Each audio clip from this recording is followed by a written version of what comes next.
Naruto বা Minato অনেক বেশি বড় লোক ছিল, প্লাস সে একজন হুকাগে ছিল, সেজন্য তার কাছে অনেক বেশি টাকা ছিল। কিন্তু প্রশ্নটা আসে যে মিনাটোর কাছে এত টাকা থাকার পর নারুটো কেন গরিব? কোন সে লোক ছিল যারা নারুটো টাকা মেরে দিয়েছিল বা ছিনিয়ে নিয়েছিল?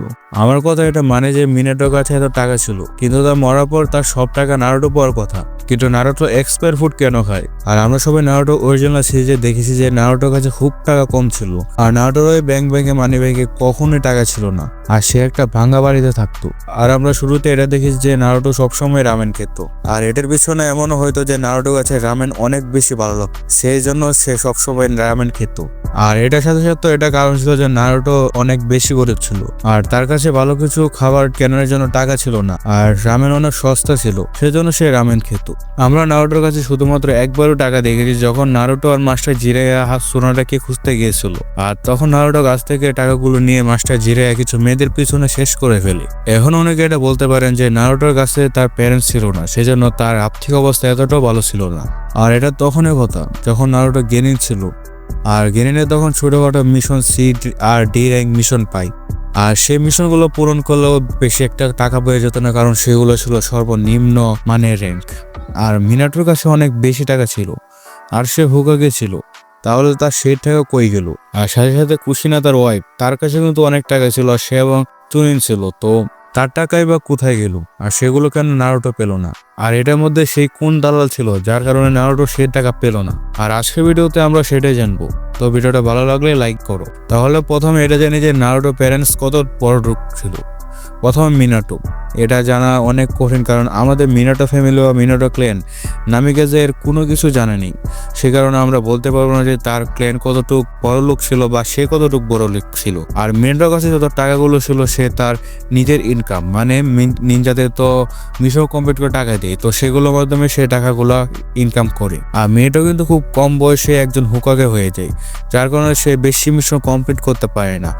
আর তার বেশি ইনকাম আসতে হচ্ছে হুকাগে মাসিক বেতন থেকে, মানে যে হুকাগে হওয়ার পরে যে মাসিক স্যালারিটা দেয় সেটাই হচ্ছে তার মেইন ইনকাম।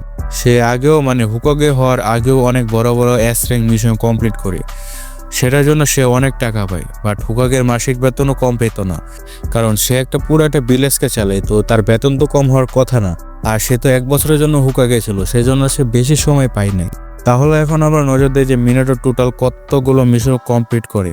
ডেটা বক্সের মধ্যে টোটাল 847টা মিশন কমপ্লিট করে, যেটার ভিতরে ছিল 122টি সি র্যাঙ্ক মিশন, 147টি ডি র্যাঙ্ক, আর 216টি সি র্যাঙ্ক, 323টি হচ্ছে এ র্যাঙ্ক, আর 39টা হচ্ছে এস র্যাঙ্ক মিশন। আর মিনাটো এতগুলো মিশন কমপ্লিট করার জন্য সে অনেক বেশি টাকা পায়। আর আমরা যদি আবারও নজর দিই, সে 10 বছর বয়সে নিনজা হওয়ার পর আর 24 বছর বয়সে সে মারা যায়, যেটা কারণে মিনাটো নিনজার কেরিয়ার ছিল 14 বছরের। তো মিনাটো তো 14 বছরের নিনজা কেরিয়ারে অনেক বেশি মিশন কমপ্লিট করে। আর আমরা যদি দেখি এ র্যাঙ্ক মিশনের দিকে সে 323টা মিশন কমপ্লিট করে, অনেক বড় একটা অ্যামাউন্ট পায়। আর নিনজাদের টাকা তো পায় হচ্ছে মিশন কমপ্লিট করার মাধ্যমে, মিনাটো অনেক বেশি মিশন কমপ্লিট করে, আর সেই হিসাবে সে অনেক বেশি টাকা পায়। আর সাথে সাথে নারুটোর মা মানে কুশিনা, সে একজন জুনিন ছিল, আর সেটার জন্য আমরা বলতে পারি যে তার লাইফ টাইমে ইনকাম কম ছিল না। আর এটা কথা ক্লিয়ার করে দিই যে কুশিনাকে তার ক্ল্যান উজোমাকি থেকে কোনো টাকা দেওয়া হয় নাই, কারণ সে এখান থেকে পালিয়ে এসেছিল। তো শেষমেশ আমরা এটা বলতে পারি যে তারা এতটাও গরিব ছিল না। আর আমরা মাঙ্গাতে দেখেছি যে মিনাটো আর কুশিনার ঘরটা অনেক বেশি আর অনেক বড় সুন্দর ছিল, যার কারণে আমরা বলতে পারি তারা কখনো গরিব ছিল না, কারণ গরিবের কাছে তো এত বড় ভারী থাকে না। তো শেষমেশ একটা কথা যে মিনাটো আর কুশিনা মরার পর নারুটো তাদের টাকা কেন পায় নাই, আর তাদের ঘরও পায় নাই। নারুটো সে একটা ভাড়া বাসায় থাকতো ছোটবেলায়, আর এখন অনেকে ভাবছে যে থার্ড হুকাগে হিরোজেনের নারুটো সকল টাকা নিয়ে নেই, আর সেটা তাকে কখনো দেয়নি। কিন্তু আমার কথা শোনো, নারুটো তার নিনজা ক্যারিয়ারে 12 বছর বয়স শুরু করে, আর সে সেটার মধ্যে এতটা ভালো ছিল না, সেটা আমরা নারুটো অরিজিনাল সিরিজে দেখতে পাই।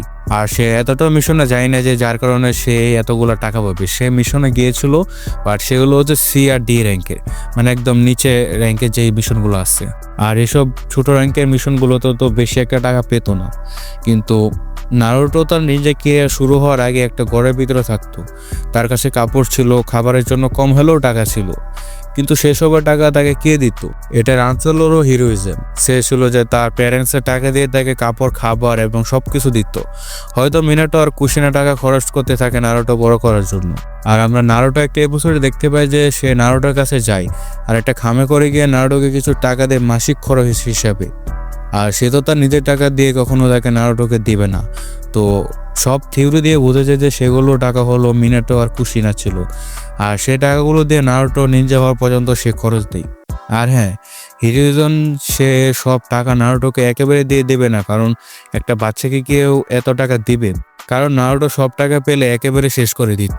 তার তো না রামেন অনেক পছন্দ ছিল, হয়তো সে পুরো রামেনের দোকানটাই কিনে নিত, তাই সে একেবারে টাকাগুলো দেয় নাই। কিন্তু হিরোইজন নারুটোর মাসিক খরচ হিসেবে দিবে, এটাও অনেক একটা ভালো ডিসিশন ছিল, কিন্তু অনেক খারাপ ডিসিশন নিয়েছিল নারুটোর বেলায়। তো ভিডিওটা এর পর্যন্তই। আশা করি আপনাদের কাছে ভিডিওটা ভালো লেগেছে।